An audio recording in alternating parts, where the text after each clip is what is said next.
we're going to learn another 3 rules about exponents today. The first one we're going to talk about is any time that a number or a variable is raised to the power of 0. Okay, so anytime a number or variable is raised to the power of 0, it will always equal 1.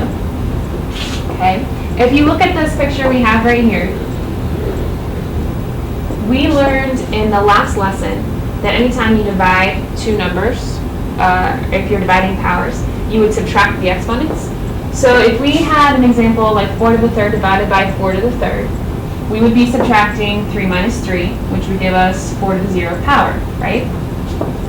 Now, haven't we learned previously this year, and actually back even into elementary school, that any number divided by itself is always 1, right? So if I had 5 divided by 5, that would equal 1. 72 divided by 72 would equal 1.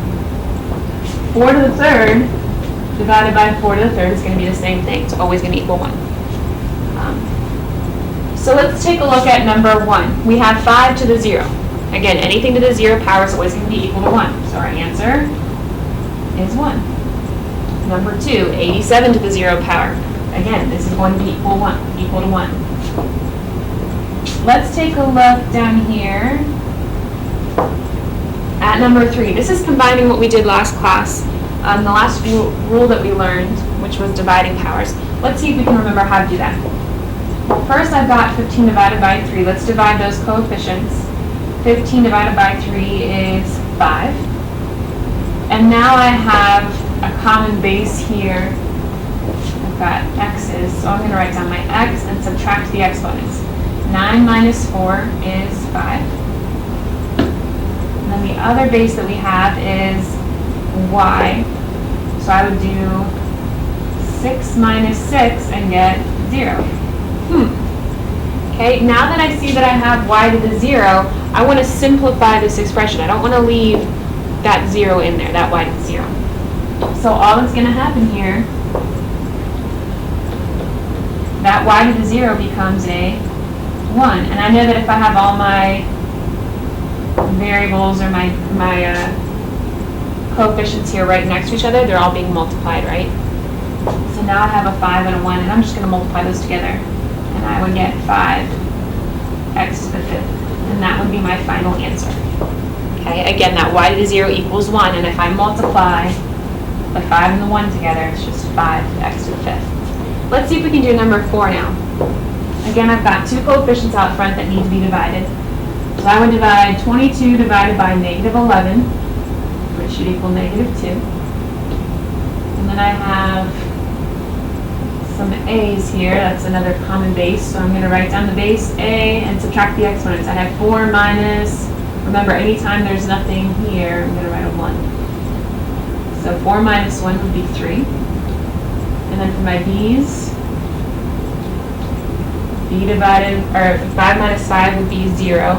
So that b to the 0. And then lastly, for my c's, I would do 7 minus 2 and get 5. Again, this b to the 0 is going to become a 1. So what I'll do, just to make it a little bit simpler, I'll write that 1 out front.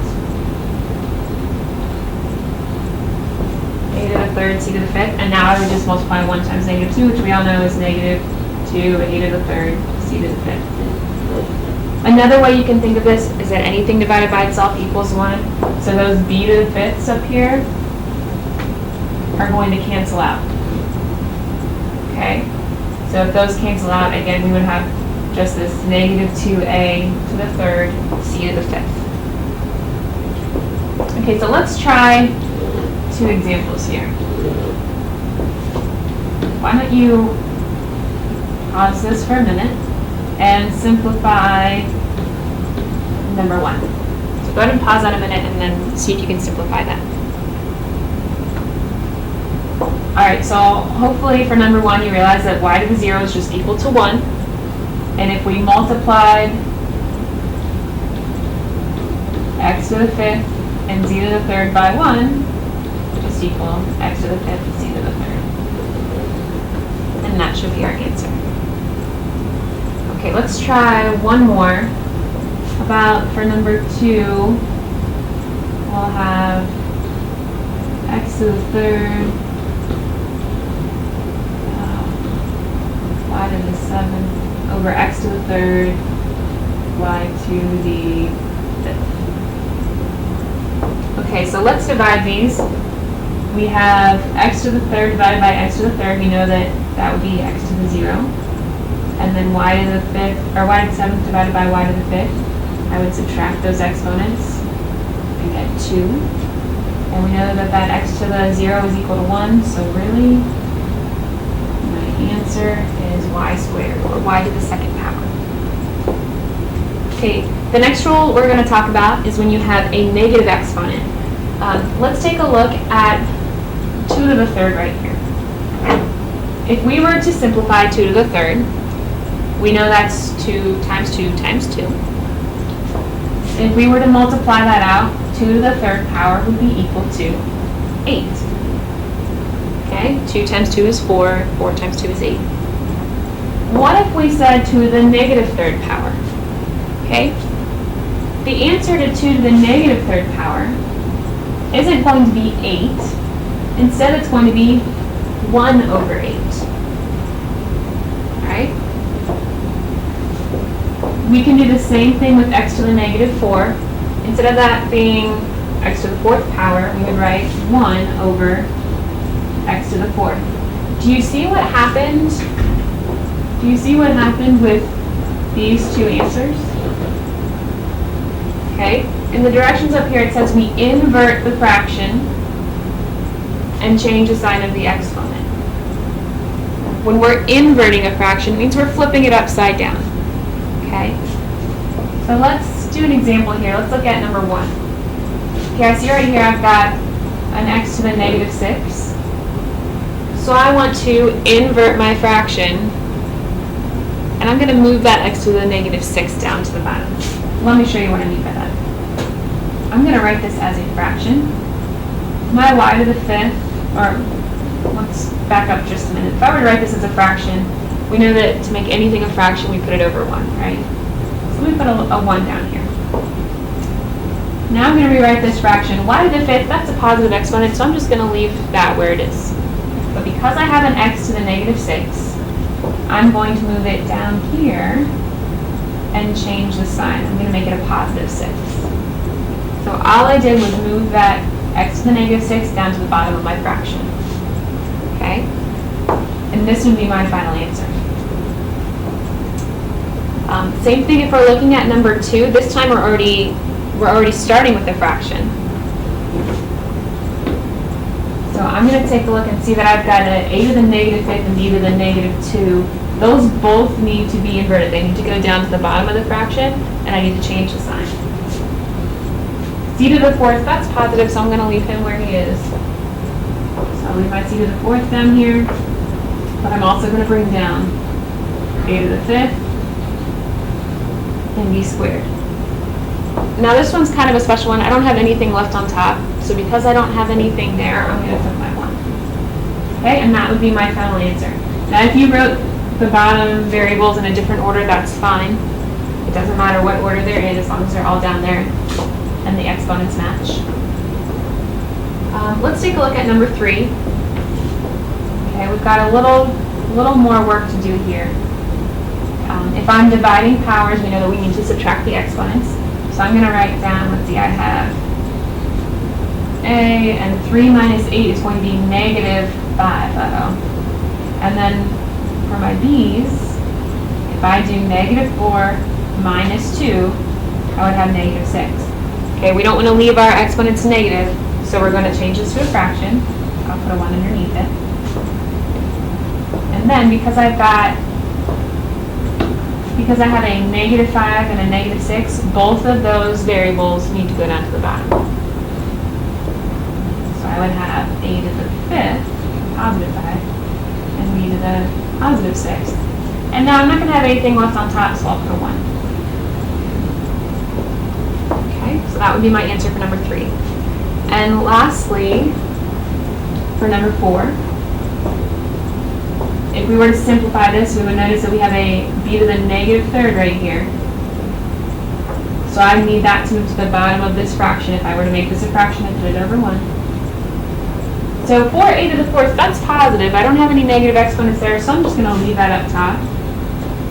But that b to the negative third is going to come down. And that would be my final answer. Okay, we have one more rule to talk about, and that is anytime you have a power of a power.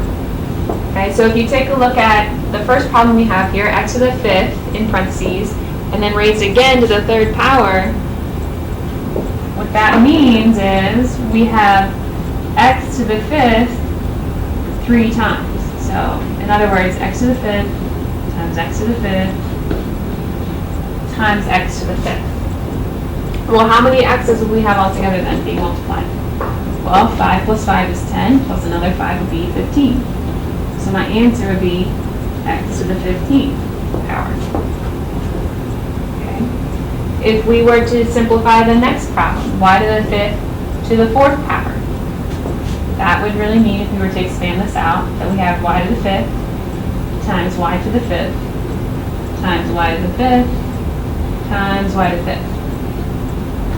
Okay? So if we were to figure out how many y's we have altogether that are being multiplied, that would be 5 plus 5, which is 10, plus 5 is 15, plus 5 is 20. Whoops. Okay? So are you seeing the pattern there? Instead of expanding these all out to write the answer, that would take a long time. Like if we had, what if we had x to the 18, or x to the 5th times raised to the 18th power? What if we had something like this? That would take a long time to write out all those x to the 5th, right? We had to do that 18 times. There's an easier way to do it. That shortcut is to multiply the exponents. So if we look down here at our last example, a to the 4th, b to the 3rd power, that means that we would multiply 4 times 3 for the a's. So 4 times 3, which is 12. And then for my b, we would do 3 times 3, which is 9. And that would be the final answer. So let's real quickly see if we can answer a few of these. Why don't you pause this for a second and see if you can do numbers 9 through 11. Okay, so for number 9, again, because we have a power raised to another power, we've got that exponent outside the parenthesis. All we're going to do is multiply the exponents. So 6 times 7 is 42. So my answer would be x to the 42nd power. For number 10, we have y to the 5th raised to the 11th power. We have an exponent outside. So we would do 5 times 11 and get 55. And lastly, for number 11, we would multiply 8 times 4 for the x's and get 32. 9 times 4 for the y and get 26. And that's our final answer.